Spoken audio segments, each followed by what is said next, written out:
ನಮಗೆ ಹೊಡೆತ ಬಿತ್ತು ಅಂದ್ರೆ ವಿಪಕ್ಷಗಳಿಗೆ ಹೊಡೆತ ಬಿತ್ತು, ಟಿಎಂಸಿ ಸೋಲುವಂತಾಯ್ತು ಅನ್ನೋದು ಕಾಂಗ್ರೆಸ್ನ ಆರೋಪ, ಟಿಎಂಸಿ ಆರೋಪ. ಆ ರೀತಿ ಆಗಬಾರದು ಅನ್ನೋದು ಮುನ್ನೆಚ್ಚರಿಕಾ ಕ್ರಮವನ್ನು ಕಾಂಗ್ರೆಸ್ ತೆಗೆದುಕೊಳ್ತಾ ಇದೆ ರಾಜ್ಯದಲ್ಲೂ ಕೂಡ. ರಘು ದೊಡ್ಡೇರಿ ಅವರು ಮಾತನಾಡ್ತಾ ಇದ್ರು. ಈಗ ನಮ್ಮ ಜೊತೆಗೆ ಬಿಜೆಪಿಯಿಂದ ದತ್ತಾತ್ರಿ ಎಸ್ ಅವರು ಕೂಡ ಜಾಯ್ನ್ ಆದ್ರು. ದತ್ತಾತ್ರಿ ಅವರ ನಮಸ್ತೆ, ಕಾರ್ಯಕ್ರಮಕ್ಕೆ ಸ್ವಾಗತ. ರಘು ದೊಡ್ಡೇರಿ ಅವರೇ, ರಮೇಶ್ ಅವರು ಮಾತನಾಡಿದ್ದನ್ನು ಗಮನಿಸಿದ್ರಿ.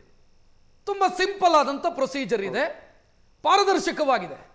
ಆದ್ರೂ ನಿಮಗೆ ಆತಂಕ ಅಂತಂದ್ರೆ ಅಚ್ಚರಿ ಆಗುತ್ತೆ. ಯಾಕೆ ಆತಂಕ ಪಡಬೇಕು? ಇಲ್ಲಿ ಆತಂಕ ಪಡುವಂತ ಯಾವ ವಿಚಾರವೂ ಇಲ್ವಲ್ಲ ಇಲ್ಲಿ ಅಂತ.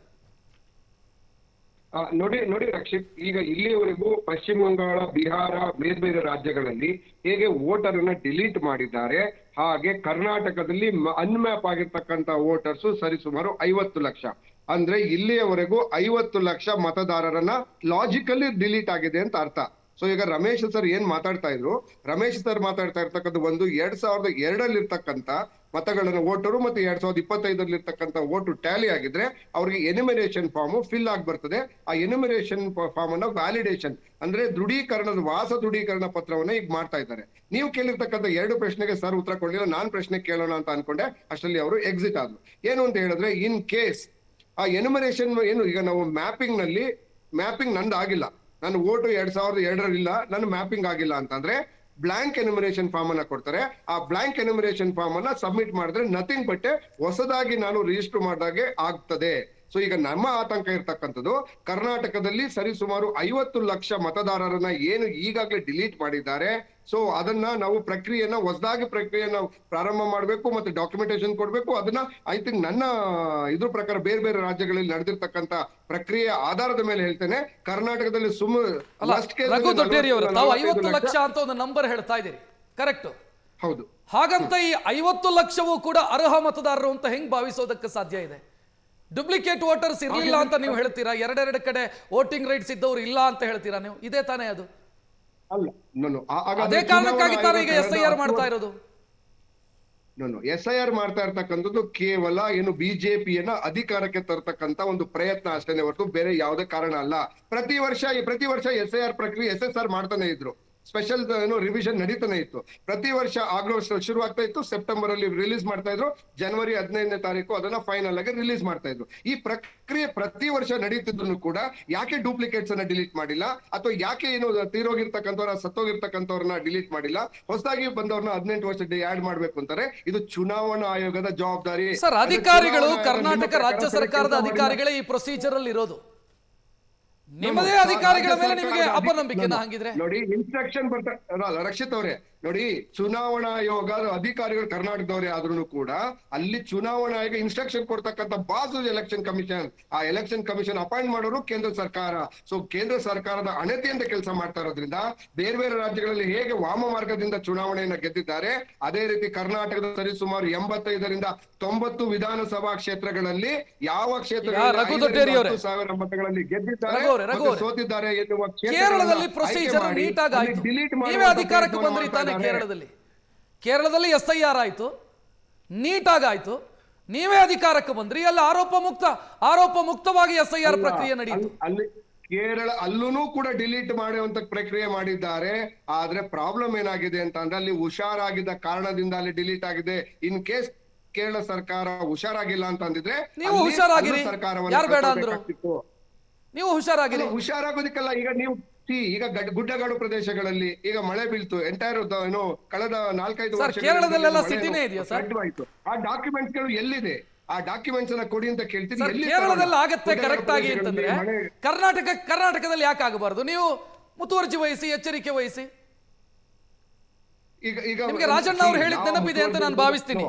ನಮ್ಮ PLAಗಳು ಸರಿ ಇದ್ದಿದ್ರೆ, ನಮ್ಮ ಬೂತ್ ಏಜೆಂಟ್ಗಳು ಸರಿ ಇದ್ದಿದ್ರೆ ಆಗ್ತಿರ್ಲಿಲ್ಲ ಆಳಂದದಲ್ಲಿ ಅಂತ ಸಮಸ್ಯೆ ಅಂತ ರಾಜಣ್ಣ ಹೇಳಿದ್ದು, ನಾನಲ್ಲ. ರಕ್ಷಿತ್, ಒಂದು ಮಿಸ್ಕನ್ಸೆಪ್ಷನ್ ಇದೆ. ಒಂದು ನೋಡಿ, ಬೂತ್ ಲೆವೆಲ್ ಏಜೆಂಟ್ ಗಳಿಂದ ಪಕ್ಷಗಳು ಅಪಾಯಿಂಟ್ ಮಾಡ್ತಾರೆ. They are not constitutionally bind, they are there to support the election commission. BLOs are constitutionally ಅಂದ್ರೆ ಕಾನೂನಾತ್ಮಕವಾಗಿ BLOಗಳಿಗೆ ಮಾತ್ರ ಜವಾಬ್ದಾರಿ ಇರ್ತಕ್ಕಂಥದ್ದು. BLA 2ಗಳೇನಿದ್ದಾರೆ ಅವರು BLOಗಳಿಗೆ ಸಹಕಾರ ಮಾಡೋದು ಮಾತ್ರ. ಹಾಗಾಗಿ ಕಾನ್ಸ್ಟಿಟ್ಯೂಷನಲ್ ಪವರ್ ಇರ್ತಕ್ಕಂಥ BLOಗಳು ಮಾಡ್ಬೇಕಾಗಿರ್ತಕ್ಕಂಥ ಜವಾಬ್ದಾರಿಯನ್ನ ಓವರ್ಸಿ ಮಾಡಕ್ಕೋಸ್ಕರ BLA 2ಗಳನ್ನ ಅಂದ್ರೆ ಜವಾಬ್ದಾರಿಯನ್ನೇ BLA 2ಗಳಿಗೆ ಕೊಡಕ್ಕಾಗಲ್ಲ.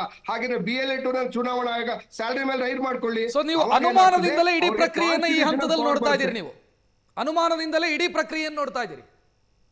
ಅಲ್ಲ, ನಾವು ಪ್ರಕ್ರಿಯೆಯನ್ನು ಅನುಮಾನವಾಗಿ ನೋಡ್ತಾ ಇಲ್ಲ, ಬಟ್ ಚುನಾವಣಾ ಆಯೋಗದ ಇಂಟೆನ್ಷನ್ ನಾವು ಅನುಮಾನವಾಗಿ ನೋಡ್ತಾ ಇದ್ದೇವೆ. ನಾನು ಅಶ್ವಿನ್ ಅವರನ್ನ ಆಡ್ ಮಾಡ್ತೀನಿ. ಅಶ್ವಿನ್ ಅವರು ನೋಡ್ತಾ ಇದ್ದೇವೆ ಕಾಂಗ್ರೆಸ್ನ ಆಡಳಿತ ಪಕ್ಷದ ಅನುಮಾನದೊಂದಿಗೆ ಪ್ರಕ್ರಿಯೆ ಶುರುವಾಗಿದೆ ಅಂತ.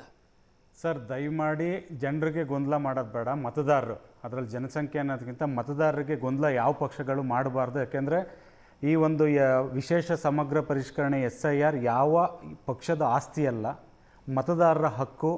5,55,33,334 ಚಿಲ್ಲರೆ ಏನಿದೆ, ಆ ಮತದಾರರ ಹಕ್ಕಿಗೆ ಒಂದು ಚುನಾವಣಾ ಆಯೋಗ 13 ಬಾರಿ SIR ಆಗಿದೆ ಸ್ವಾತಂತ್ರ್ಯ ಬಂದ ನಂತರದಿಂದ, 11 ಬಾರಿ ಕಾಂಗ್ರೆಸ್ನ ಸರ್ಕಾರದಲ್ಲಿದ್ದಾಗಿದೆ, 2 ಬಾರಿ NDA ಸರ್ಕಾರದಲ್ಲಾಗಿದೆ.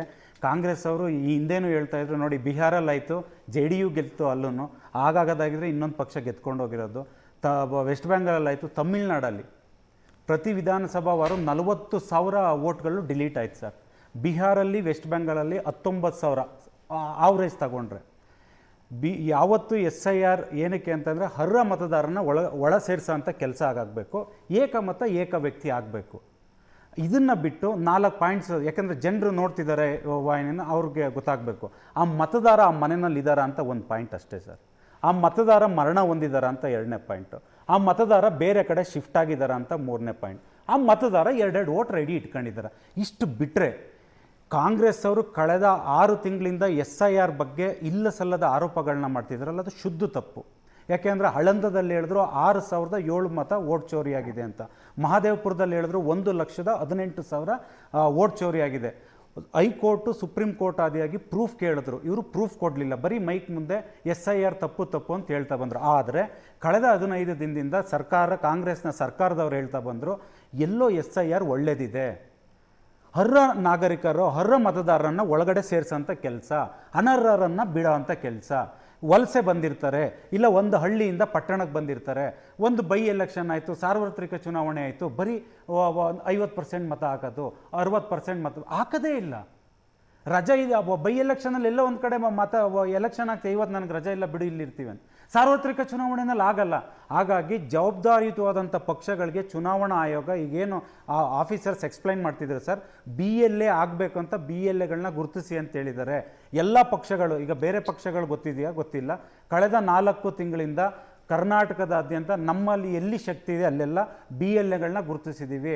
ಮನೆ ಎಣಿಕೆ ಕಾರ್ಯಕ್ರಮ ಒಂದು ಅರಳಿಕಟ್ಟೆ ಅಂತಲ್ಲ ಆಗೋಂಥದ್ದಲ್ಲ, 3 ಬಾರಿ BLOಗಳು ಬರಬೇಕು. BLOಗಳ ಜೊತೆ BLAಗಳು ಇರಬೇಕು. ಅವರು BJPಯವರು BLA ಇರ್ತಾರೆ, JDS ಅವರು ಇರ್ತಾರೆ, ಕಾಂಗ್ರೆಸ್ ಅವರು ಇರ್ತಾರೆ, ಅವರ ಸಮ್ಮುಖದಲ್ಲಿ ಆಗಬೇಕು. 2002 ಡೇಟಾ ಏನಕ್ಕೆ ಹೇಳ್ತಿದ್ದಾರೆ ಅಂದರೆ, ನನಗೆ 2002 ವೋಟರ್ ID ಲಿಸ್ಟ್ ಇತ್ತು ನನ್ನದು. ಈಗ 2025 ಜನವರಿ 1ರವರೆಗೆ ಮತದಾರ, ಈಗ ಅದಾದಮೇಲೆ 18 ತುಂಬಿರೋರು 3 ಬಾರಿ ಮತ ಹಾಕಿರ್ತಾರೆ. ಆದರೆ 2002 ಡೇಟಾ ತಗೊಳ್ತಾರೆ. 2002 ಡೇಟಾನಲ್ಲಿ 2 ನಮೂನೆ ತೊಗೊಂಡು ಬಂದಾಗ ನಮ್ದು ಆಲ್ರೆಡಿ ಇನ್ಫಾರ್ಮೇಷನ್ ಇರೋದನ್ನ ನಾನು ಕೇಳೋದು ಇಷ್ಟೇ ಸರ್, ನಂದು ಇನ್ಫಾರ್ಮೇಷನ್ ಇದೆ, ನಾನು ಕೊಟ್ಟೆ. ಹಳೆ ವೋಟರ್ ID ಕೊಟ್ಟರು ಸಾಕು. ನಾನು ಒಂದು ಅವ್ರಿಗೆ ಕೇಳೋದೇನೆಂದರೆ, ಒಂದು ಹೊಸ ಫೋಟೋ ಕೊಡಿ, ಕಲರ್ ಒಂದು ಫೋಟೋ ಕೊಡಿ ಅಂತ. 2002 ನಂತರ ಇರೋರಿಗೆ ಅವ್ರದ್ದು ತಂದೆ ತಾಯಿ ಯಾವುದಾದ್ರೂ 12 ಪ್ರೂಫ್ಗಳು ಕೇಳಿದ್ದಾರೆ. ವಿಶ್ವವಿದ್ಯಾನಿಲಯದ ಸರ್ಟಿಫಿಕೇಟ್ ಇದ್ರೂ ಆಗುತ್ತೆ, ಜಾತಿ ಪ್ರಮಾಣ ಪತ್ರ, ಪಾಸ್ಪೋರ್ಟ್, ಪ್ರತಿಯೊಂದು. ಇದರಲ್ಲಿ ಗೊಂದಲ ಇಲ್ಲ. ನೀವು ಮತದಾರರನ್ನು ಕಾಂಗ್ರೆಸ್ ಪಕ್ಷ ಗೊಂದಲಕ್ಕೆ ಈಡು ಮಾಡಬೇಡಿ. ಇದರಿಂದ ಏನಾಗುತ್ತೆ, ಇದೊಂದು ಉತ್ತಮವಾದಂಥ ಪ್ರಕ್ರಿಯೆ. ಇದು ನಾನು ಆರಂಭದಲ್ಲಿ ಹೇಳಿದೆ, ಎಲ್ಲಿ SIR ಆಗಿದೆ, ನಾನು ಹೇಳ್ತಿದ್ದೀನಿ ಪುನಃ, ಇದು ಯಾವ ಪಕ್ಷದ ಆಸ್ತಿ ಅಲ್ಲ. ಆಗಾಗದಾಗಿದ್ರೆ ಸೆಂಟ್ರಲಿಂದ BJPಯವರು ಬಿಹಾರಲ್ಲೂ ಗೆದ್ಬಿಡೋರು, ತಮಿಳ್ನಾಡಲ್ಲೂ ಗೆಲ್ಲೋರು, ಏನಕ್ಕೆ ಸರ್ ಕೇರಳದಲ್ಲೂ ಗೆಲ್ಲೋರು. ಹಾಗಾಗಿ ಒಂದು ಉತ್ತಮವಾದಂಥ ಪ್ರಕ್ರಿಯೆ. ಈಗ ಎಕ್ಸಾಂಪಲ್ ಸಿಂಪಲ್ ಆಗಿ ಕೊಡ್ತೀನಿ. ಕಳೆದ ವರ್ಷ ನನ್ನ ತಂದೆಯವ್ರು ಮರಣ ಹೊಂದರು. ನಾನು ಏನು ಮಾಡ್ತೀನಿ ಅಂದರೆ, ಆ ವೋಟರ್ ಲಿಸ್ಟಲ್ಲಿ ತೆಗ್ಸೋದೇ ಇಲ್ಲ. ನಾನೊಂದು ಮದುವೆ ಕರ್ಕೊಂಡು ಬಂದಿರ್ತೀವಿ, ಮದುವೆ ಆಗಿರ್ತೀವಿ, ಆ ಹೆಣ್ಮಕ್ಳು ಆ ತಂದೆ ತಾಯಿ ಅವರ ಊರಲ್ಲಿ ಲಿಸ್ಟ್ ಡಿಲೀಟೇ ಮಾಡಲ್ಲ. ಇದೆಲ್ಲ ಏನಾಗುತ್ತೆ, ಕೊನೆಗೆ ಎಂಡ್ ಆಫ್ ದಿ ಡೇ ಕಷ್ಟಪಡ್ತಾರೆ ಜನಪ್ರತಿನಿಧಿಗಳು, ಚುನಾವಣಾ ಕಣದಲ್ಲಿರ್ತಾರೆ. ಪ್ರತಿ ಬಾರಿ ಹಳ್ಳಿ ಎಲ್ಲ ನಗರ ಪಟ್ಟಣ ಸುತ್ತಾಡಿಕೊಂಡು ನಾನು ಚುನಾವಣೆ ಫೇಸ್ ಮಾಡಿದೆ, ಕೊನೆಗಾಗೋದು 50% 60%. ಹಾಗಾಗಬಾರ್ದು. ಏಕಮತ ಏಕ ವ್ಯಕ್ತಿ, ಯಾವ ವ್ಯಕ್ತಿ ಯಾವ ಜಾಗದಲ್ಲಿದ್ದಾರೆ, ವಿಧಾನಸಭಾ ಕ್ಷೇತ್ರದಲ್ಲಿದ್ದಾರೆ, ಅಲ್ಲಿ ಮತ ಹಾಕಿ. ಸರ್ ಬೆಂಗಳೂರಲ್ಲಿ ಪಕ್ಕದ ಆಂಧ್ರದಲ್ಲಿ ಚುನಾವಣೆ ಆದರೆ ಬೆಂಗಳೂರಿಂದ ಒಂದು 500 ಬಸ್ ಹೋಗುತ್ತೆ ಸರ್. ಇಲ್ಲಿ ಚುನಾವಣೆ ಆದರೆ, ಬನಶಂಕರಿ ಚುನಾವಣೆ ಆದರೆ, ಕನಕಪುರದಲ್ಲಿ ಚುನಾವಣೆ ಆದರೆ, ಚಿಂತಾಮಣಿನಲ್ಲಿ ಚುನಾವಣೆ ಆದರೆ ಬೇರೆ ರಾಜ್ಯದಿಂದ ಬಂದಾಗ್ತಾರೆ. ಅವಶ್ಯಕತೆ ಏನಿದೆ? ಹಾಗಾಗಿ ಕಾಂಗ್ರೆಸ್ ಅವರು ದಿಕ್ತಪ್ಸಂತ ಕೆಲಸ ಮಾಡಬೇಡಿ. ನೀವು ಒಂದು ಜವಾಬ್ದಾರಿ ಕರ್ನಾಟಕದಿಂದ ನೋಡಬೇಡಿ ಇದನ್ನ. ರಾಜಕೀಯನ ಹೇಳಿದ್ನಲ್ಲ, ಇದು ಯಾರ ಮನೆ ಆಸ್ತಿನೂ ಅಲ್ಲ. ಕಾಂಗ್ರೆಸ್ ಅವರು ಸರಿ, ಕಾಂಗ್ರೆಸ್ ಅವರು ಹೇಳ್ತಿದಾರಲ್ಲ, ಕಳೆದ 15 ದಿನದಿಂದ ಏನು ಜ್ಞಾನೋದಯ ಆದಂಗೆ BLAಗಳನ್ನ ನೇಮಿಸ್ತಿದ್ದಾರೆ.